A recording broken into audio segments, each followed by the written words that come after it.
Hi guys, it's Kristen. Welcome back for another polymer clay earring video. This is another video in our Artist Spotlight series where I am featuring polymer clay artists from all over. They are taking time out of their busy schedules to share with you some tutorials on some of their favorite tips and tricks and techniques for polymer clay earrings. Please show them your support by giving this video a thumbs up and leaving us a comment down below. I'm also going to have all of their social media and websites linked in the video description down below, as well as on the screen in just a few minutes.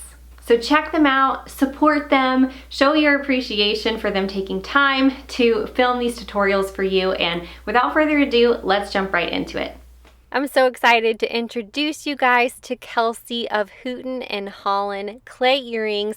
She has an awesome website, Facebook, and Instagram. She's a super talented polymer clay artist. She was kind enough to come on here and share with you guys how to make a Serape cane. So she's sharing her technique with you guys today. I hope you'll check her out on all of her social media and her website and show her some support. Let's get into the video. Hey y'all, it's Kelsi Holland here from Houghton and Holland Clay Earrings, and I'm here today to show you my version of the Serape technique, but using a striped cane method. So yeah, let's go ahead and get started. Some of the things you're gonna need, obviously you're gonna need variations in color, depending on what you're gonna want for your Serape.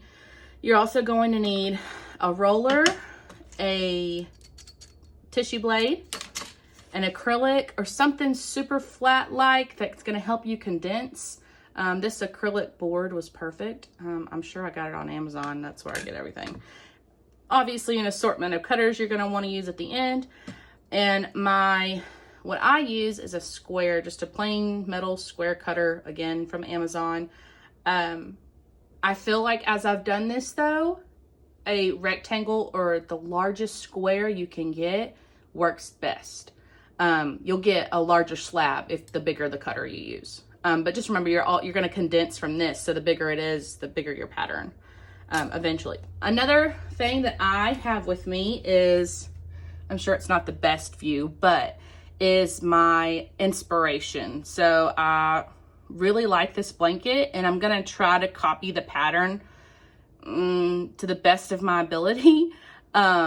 Definitely using that for complete inspiration. It's not gonna be a copy because yeah, I'm not that good. So here we go. I'm just gonna put this off to the side so that way I can keep looking at it.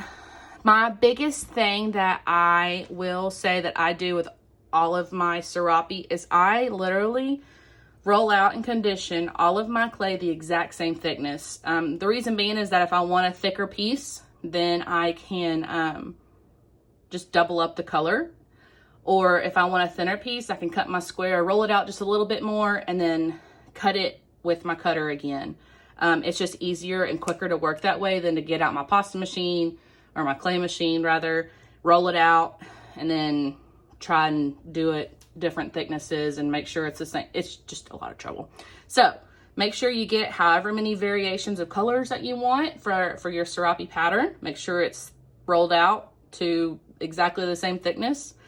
I've got about 6 different colors here. This is my final color. This is what the bottom of my earrings is going to be. I'm putting all of my Serape pieces on top of this. I did roll this out to a 2 on my clay roller or clay machine.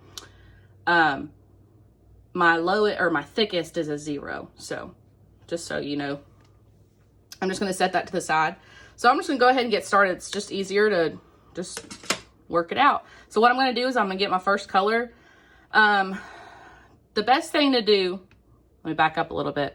The best thing to do is to start with whatever bottom of your pattern is going to be. You want to make sure that you can repeat this pattern as much as possible. So what I'm going to do is focus on this section. So I'm going to do a white, a dark orange, a pumpkin, a cream, a lighter cream color, and then I'm going to get into my blue, and then I'm going to recreate this same pattern again, but just continue to do that. So I'm going to just go ahead and just start punching out squares, rolling it down so it doesn't go anywhere and don't have to be perfect.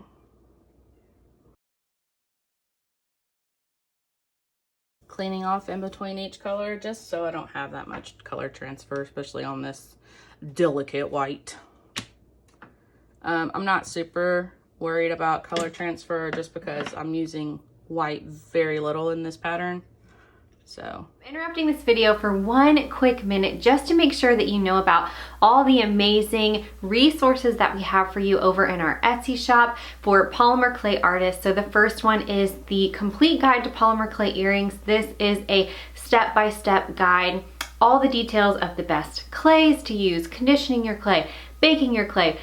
Literally everything is in this ebook, more than we can cover in videos and things like that, just because there's a ton of it. A huge resource list with links and that sort of thing. So that's over in the Etsy shop. Another thing is the Getting Started on Etsy book. It's a complete guide to getting started on Etsy. So if you're just starting out and you're interested in selling your polymer clay earrings, this is a great resource for you to be able to hit the ground running, get those items listed, and hopefully start making sales. Another one is our brand new product photography ebook. This one is huge if you're selling online. Your product photos need to stand out and be bright and beautiful, and sometimes that can be a little bit tricky if you don't have much experience. So this product photography ebook will walk you through the steps of getting fantastic photos with you know, not super expensive equipment and things like that. Just little tricks and things that you can use to get the best photos possible. And lastly, we have polymer clay color recipes. So I have tons of kits over there with a huge variety of colors. I have a fall one that's out now, a Christmas one. We've got pinks, purples, one with just like a wide variety. So those recipes tell you exactly what colors to blend together to make whatever color it is that you're looking for. So that's also a great resource for polymer clay artists. All right, I'm done with the little advertisement in this video. I hope you'll check us out on Etsy. The link will be in the description box down below, and we are at etsy.com/shop/dashing and dainty. All right, let's get back to the video.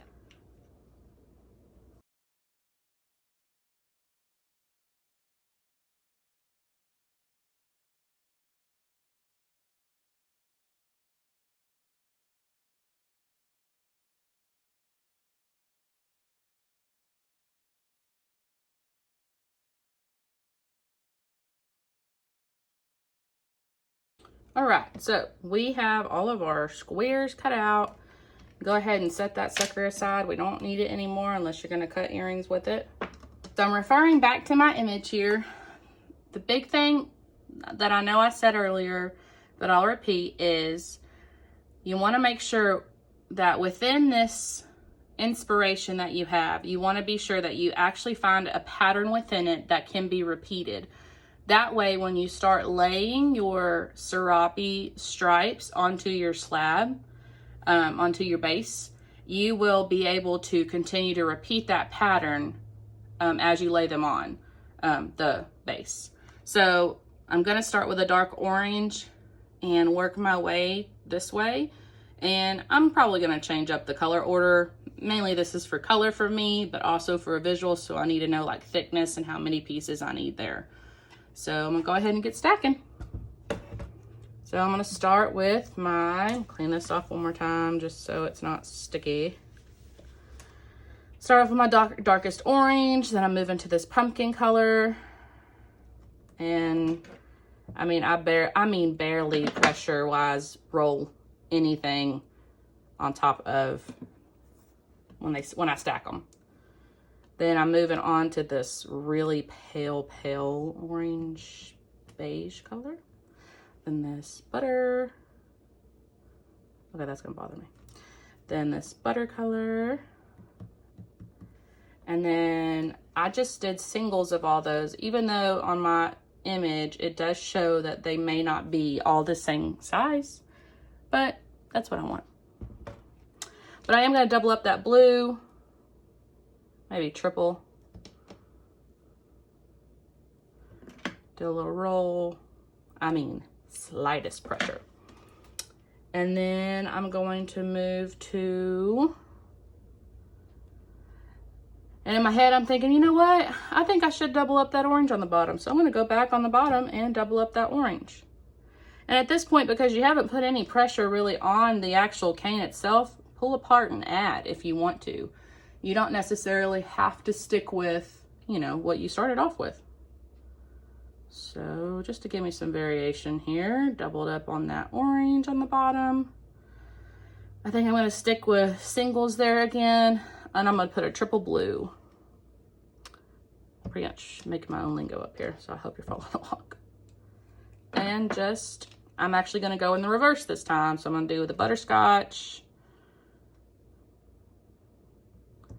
this beige color. I'm going to put a single, sorry, in my pumpkin, double of my orange.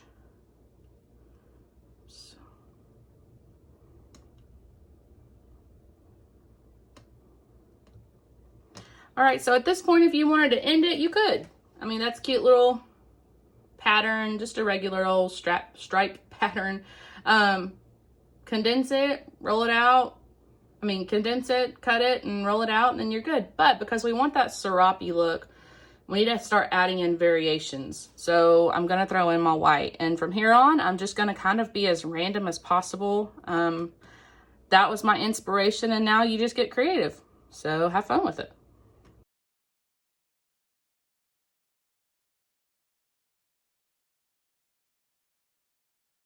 Okay, so I think at this point I got, comparing it to my inspiration again, I'm pretty close to what I think that little section is right there. So once I am ready to start cutting it, I could actually take the bottom of this to the top of this, and it will continue my pattern again. So yeah, so what we want to do now, because we've just stacked them and barely put any pressure just to keep them stuck. I'll make that one a little bit straighter. You're going to want to start condensing. So you're going to take your acrylic board and start pushing. And make sure you're rotating. Squish and rotate all the way around. You will start to see a little like color bleeding here, but I mean, don't worry about that. Squish, squish, squish. What you're doing here is you're getting all the air bubbles out, because you're not able to roll this out. I mean, as long as you conditioned your colors well, you shouldn't have air bubbles, but because you're stacking multiple pieces on top of each other, and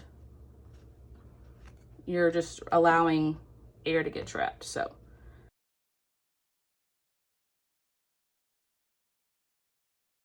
you'll see bowing here. That means you just gotta flip it to the sides and squish it down.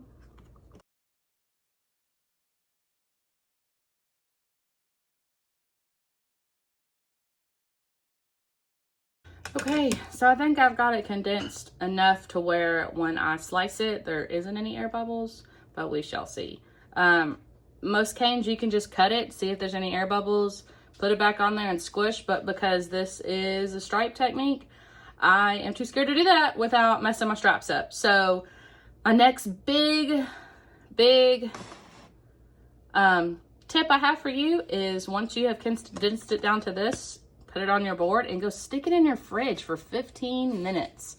Not the freezer, because you actually want to be able to cut it, but definitely stick it in your fridge for 15 minutes. And when I come back, we'll start slicing. Okay, and we are back. So what I just did was I took my striped cane, my Serape striped cane, and I had condensed it down pretty good before I went and put it in the fridge for about 15 to 20 minutes. I mean, you could put it in there 30 minutes if you want to, depending on the type of clay you use. Soufflé can get a little sticky. Definitely Fimo Soft can get pretty sticky. So putting it in the refrigerator can kind of tame that down a little bit, make it easier to cut. Especially if you've been working with it, condensing it, putting your hands all over it, your hand warmth is going to make it pretty sticky or soft. So putting it back in the fridge will kind of bind all that back together and make it easier to slice. All right, so everything should be condensed as well as it will be. At this point, we're kind of hoping and praying that we don't have any air bubbles in there, because I did not slice this to check because I am too afraid to mess up my straps. So we really don't need this anymore, so I'm just gonna set that to the side. For the last part, what you're gonna need is a base clay. I just have black, white, any one of your other colors you use would probably be great. I just like to use black. I will for this one for sure, because I plan on using black as an accent, so I thought it would be pretty neat. So yeah, so I'm gonna go ahead and get started. So how I'm gonna do this is I'm gonna slice from the top. So if I'm looking straight on at it, I'm slicing this way, and I'm going to aim to slice it about as thick as my base. So yeah, so this was off of, I rolled this through a level 2 on my pasta machine or clay machine. And so yeah, I'm going to try to cut the best I can, level 2, with my tissue blade here. If I get a little squirrely on it and it ends up being thicker in one area or one side than the other, or some pieces are thinner or thicker, we'll just kind of adjust from there. So I'm going to go ahead and get started cutting it.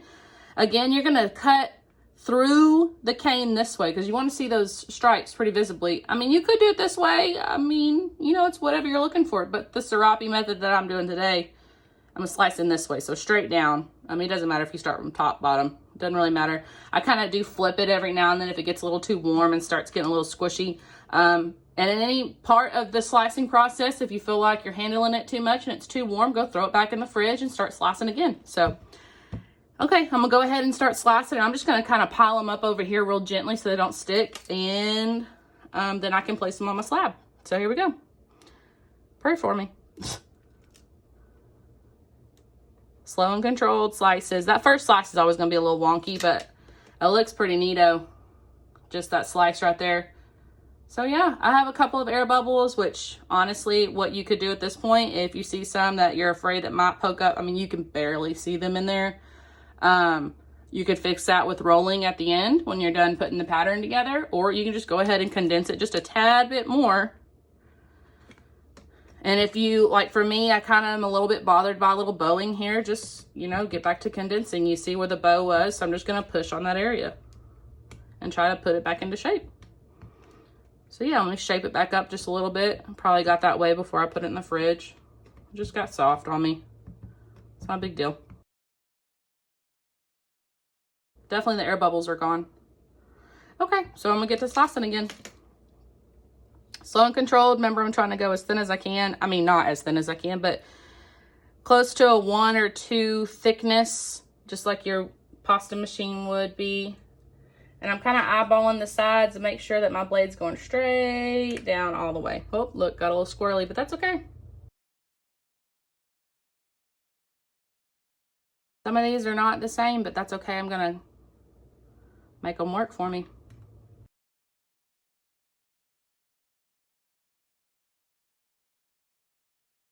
Just gonna kind of push with my hand just to get it back to shape. This is just happening because I'm gonna get my acrylic board, just because I'm putting pressure down.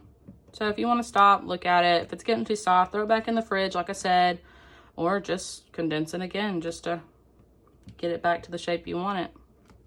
That way it's not bowing out so much.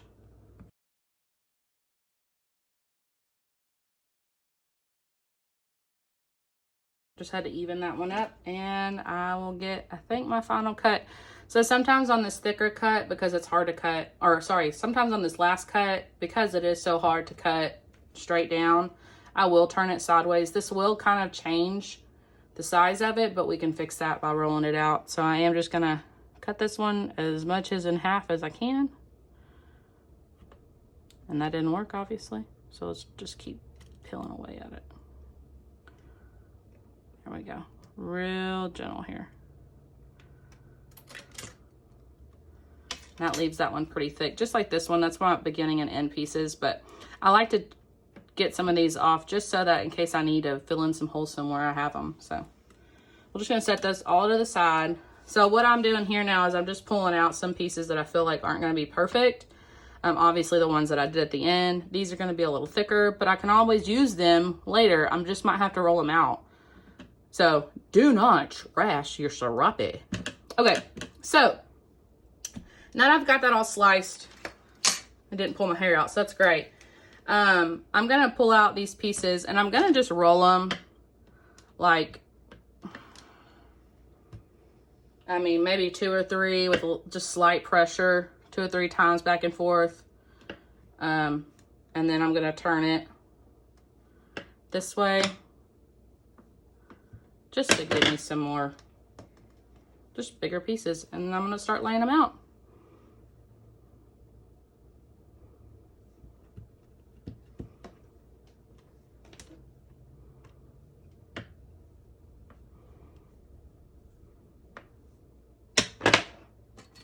So a good trick, if you want your stripes to meet up exactly, is to trim your edges as much as you can. And so I want that to happen here. So I'm gonna go ahead and trim those up too. Make sure you're moving all your other clay out of the way so you don't trim those.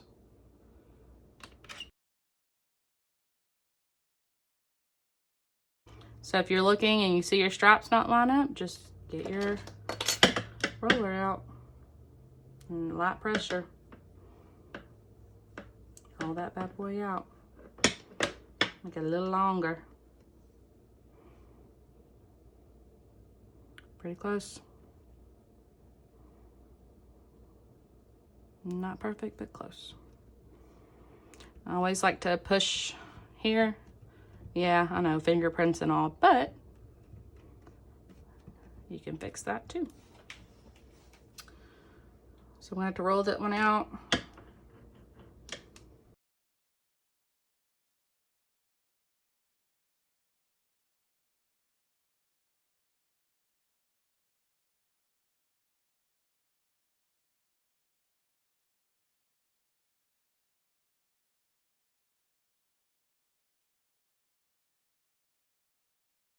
All right, so now it's time, because I'm leaving this for my accent colors for my earrings. So now that it's time to go ahead and add to the top, I want to make sure that I'm matching my patterns up. You can see this with guys a little longer. I mean, we could adapt from that depending on which shapes and stuff we're going to cut out of it. So I'm not really worried about that. But so what we did is we made sure that our cane was repetitive in the fact that, I mean, honestly, at this point, you could start it over with blue at the top, or if you wanted to continue the pattern this way, you could. So like you could mirror the pattern, or you could just make it repetitive. I kind of like the look of the mirrored look, but yeah, and it kind of makes it a nice flow because you've got thicker blue pieces, and then now you have this thick orange piece. It just looks nice. I mean, looks like a Serape blanket. So yeah, I'm gonna go ahead and I am going to do this little row here.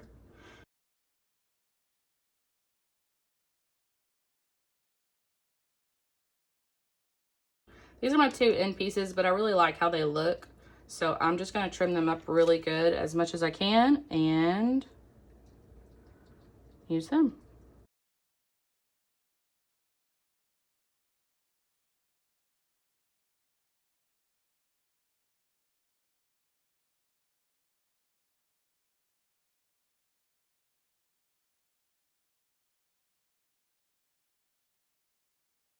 Okay, so I have my pattern done, and I am ready to cut. So I'm gonna keep some of these pieces out just because in case I see some holes I need to fill, I'm able to do that.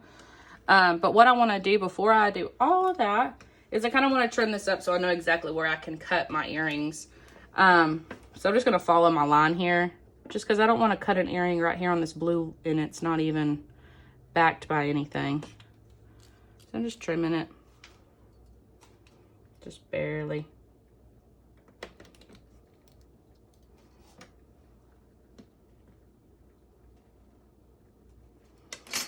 All right, so I already know that I have some holes that I want to fix, so I'm just going to fill them in.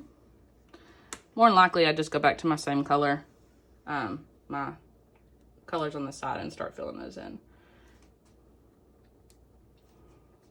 A best tool for this would be one of those silicone tipped tools, but if you don't have them available, you can always just fill. At this point, I'm just rolling it out just to make sure it's close to even thickness. And if you wanted to just throw this through a pasta machine, you could. With Serape, I do know there's a lot of cutting that needs to be done in areas that I want to avoid, so when I do cut my earrings. So just be mindful when you do that. I'm going to test out my texture to make sure this is what I want, and I'm just going to do it on a spare piece of clay.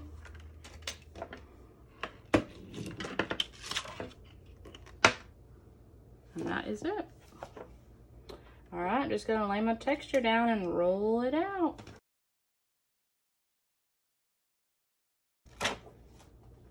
Awesome. And it's time to cut your earrings.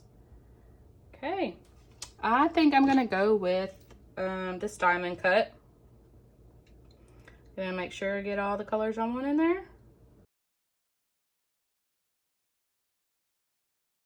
And obviously you'd cut 2 for each earring, but I just wanted to show you what each cutter looks.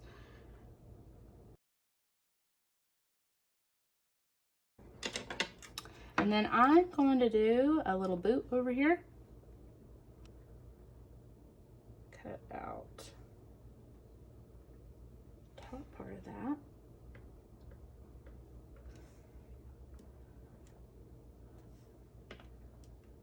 Which I'm not worried about messing that up.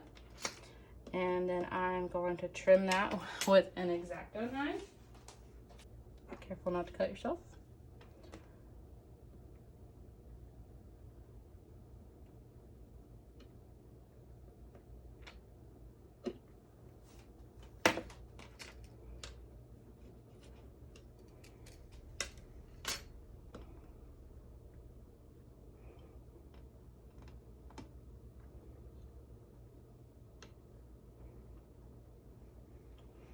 Cute little boot. And you have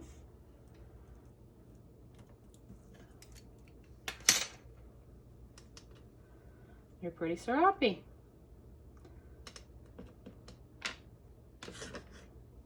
I'm gonna get my boot going here.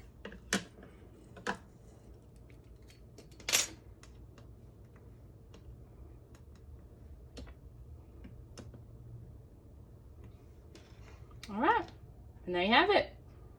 I hope that has helped you out. If you have any questions, just let me know. Thanks.